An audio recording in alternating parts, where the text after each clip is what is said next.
मैं doctor Vikas Kumar. I have done my MBBS and MD from IMS BHU and then senior residency 2 year from IMS BHU Department of Cardiology. After that I have done my DM Cardiology from KGMC Lucknow, passed in July 2014. Since then I am associated with Poplar Hospital Varanasi for last 1.5 years. आज का ये जो मैं बोल रहा हूँ उसका सिर्फ एक ही मतलब है कि ये बात ज़्यादा से ज़्यादा पेशेंट्स के पास पहुँचे, ज़्यादा से ज़्यादा लोगों में अवेयरनेस फैले। हमारे देश में MI की मोर्टेलिटी बहुत ज़्यादा है, बशर्ते कि वेस्टर्न वेल डेवलप्ड सोसाइटीज़ में, क्योंकि हमारे यहाँ पेशेंट को सिम्टम समझने में या इवन हमारे यहाँ इतना रैम्पेंट हेल्थ केयर फैसिलिटी नहीं है कि वहाँ भी उनको समझने में कि ये कार्डियक दिक्कत है, इतना टाइम निकल जाता है कि फिर प्रोग्नोसिस का कोई मतलब नहीं रह जाता। अगर हम एक दिन बिता दिए, कई पेशेंट्स हमारे पास ऐसे आते हैं जो कि 4 दिन से डाइजीन और जो एकदम बहुत ओवर द काउंटर ड्रग्स है वो खा के बस एसिडिटी समझ के हार्ट अटैक करते रहते हैं। 35 साल के पेशेंट, 40 साल के पेशेंट जो मेरे पास आते हैं शॉप में, जिनका रीनल आउटपुट कुछ नहीं होता है, जिसमें हम कुछ भी नहीं कर सकते, इवन उनका दिल बदल के भी उनका इलाज नहीं हो सकता इस कंडीशन में आते, क्योंकि किडनी डैमेज एक अलग रिस्क फैक्टर है। अगर हम दिल भी बदल दें, अगर कोई मैक्सिमम भी कर दे, बहुत अफोर्डेबल भी पेशेंट है, तो उसको कुछ नहीं कर सकते। एकदम बहुत ही ग्रीन प्रोग्नोसिस लेके आते हैं, बहुत ही डल प्रोग्नोसिस। तो हमको इस चीज़ से बचना है, बस इस आज के उसका सिर्फ एक ही मतलब है। तो अगर कोई भी पेशेंट को सबसे ज़रूरी चीज़ है कि कैसे इसको बचना है, प्रिवेंटिव कार्डियोलॉजी, कैसे हमको इस कंडीशन से बचना है। तो उसको सबसे ज़्यादा कार्डियोलॉजिकल जो बीमारी है, सबसे ज़्यादा जो इस्केमिक हार्ट डिजीज़ है, वो one of the most common and most preventable disease है। मेरा मतलब इसको हम 90% केस तक हम इसको बिल्कुल आसानी से रोक सकते हैं। उसके लिए करना क्या होगा कि हम अपने खान पान का ध्यान दें, जिसमें हम सॉल्ट इंटेक को कम करें, ऑयल इंटेक को कम करें। जो हर जगह बताया जाता है, हर डॉक्टर बताता है कि तेल चिकनाई कम खाइए, लेकिन हम ध्यान नहीं देते, उसको करें। इससे हमारी एनर्जी कट शॉर्ट होगी और हमारा वजन नहीं बढ़ेगा। हमारा वजन एक BMI 23 से कम ही रखना है। अगर हम BMI को कंट्रोल कर लेंगे, वजन कंट्रोल करेंगे, तो हमारा डायबिटीज़ का भी कंट्रोल होगा। अगर फैमिली हिस्ट्री बहुत स्ट्रॉन्ग है, तब भी हमें जैसे 50 ईयर्स में सबको डायबिटीज़ हो रहा था, हमें 55 में होगा, 60 में होगा, हम कम से कम 5-10 साल उसको बढ़ा सकेंगे। हो सकता है ऑल टुगेदर उसको हम होने ही नहीं दे डायबिटीज़। फिर डायबिटीज़ नहीं होगा।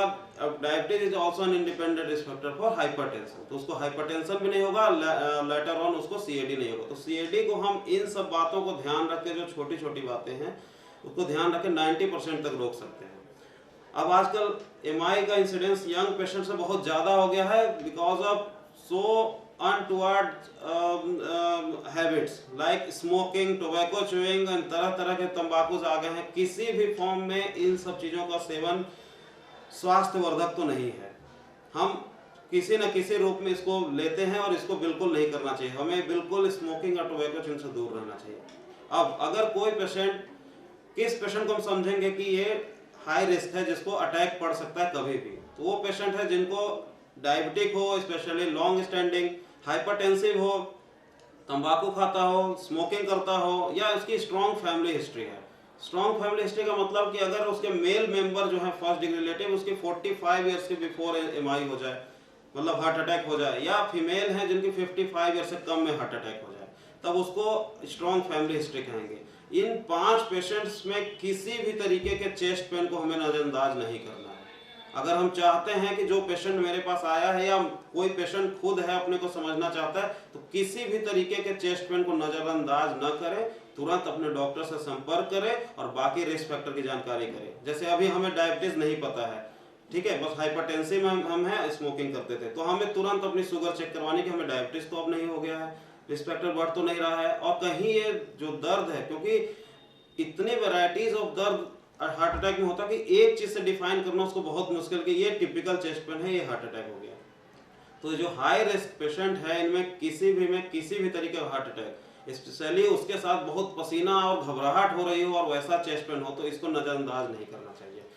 एटलीस्ट हमारे पास एक डिस्प्रिन की गोली घर में जरूर होनी चाहिए, जिनमें ये सब रिस्क फैक्टर्स हैं, जिसमें हाई रिस्क फैमिली में हार्ट अटैक की फैमिली हिस्ट्री स्ट्रॉन्ग है तो उसमें डिस्प्रिन की गोली जरूर होनी चाहिए, जिसमें 1 या 2 डिस्प्रिन की गोली ऑन द स्पॉट तुरंत लेना है। उसके बाद अगर पेशेंट की जैसे बहुत पर्सपिरेशन हो रहा है, चेस्ट पेन बहुत सीवियर हो रहा है, बहुत सांस फूल रही, तो एक डिस्प्रिन की गोली 1 या 2 लेकर ही वो फिर चले वहां से। वो इतना ज्यादा लाइफ सेविंग है कि जिससे कोई लिमिट नहीं हो सकती। अगर उसके बाद आप 2 घंटे तक भी पहुंचते तब भी आपको डिस्प्रिन अगर आपने 5 मिनट के अंदर ले ली है तो उसकी प्रोग्नोसिस एक बहुत अच्छी होगी।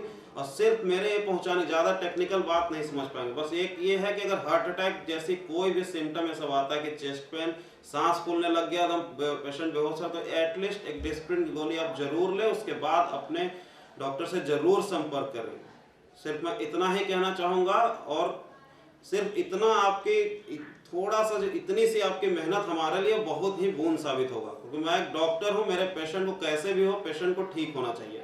अगर वो मान लो 6 घंटा डिले किया, ना डिस्प्रिन लिया है ना कोई भी दवा लिया है, बाकी दवा मैं नहीं बताऊंगा फिर ओवर यूज होगा, but Disprin over the counter drug है, इसको जरूर लेके अपने हेल्थ केयर जो भी आपके फैमिली डॉक्टर उनसे संपर्क करें। और जल्दी से जल्दी अगर लगता है ईसीजी में कि हार्ट अटैक का लक्षण है, प्रूव्ड होता है, तो जरूर एक टर्शियरी सेंटर में उसका सलाह ले, ताकि ये जानलेवा स्थिति में जाने के पहले हम उसको ट्रीट कर सकें। इसमें पेशेंट का हेल्प बहुत जरूरी है, डॉक्टर अकेले कुछ नहीं कर सकता है, कुछ भी नहीं, हमारे हाथ में कुछ भी नहीं है। बस ये जान लीजिए सब कुछ है वो पेशेंट के हाथ में है, कि कितनी जल्दी अपने को समझता है, कितनी जल्दी वो आता है और कितनी जल्दी वो दवा लेके आता है।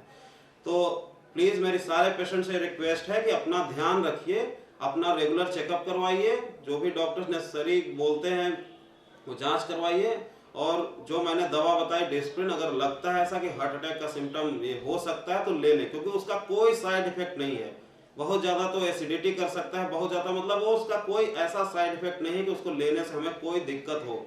हाँ, पहले सबसे कॉमन ड्रग हुआ करती थी दर्द के लिए डिस्प्रिन, उसको बैन इसलिए किया गया दर्द के लिए क्योंकि वो रेगुलर लोग यूज करते हैं, उसके एडिक्ट हो जाते हैं और उससे एसिडिटी होती है। तो वो रेगुलर यूज करने पे अगर हम 1 या 2 गोली डिस्प्रिन लेंगे कोई दिक्कत नहीं, आप बहुत सेफली ले सकते हैं और आराम से हम तक पहुंच सकते हैं।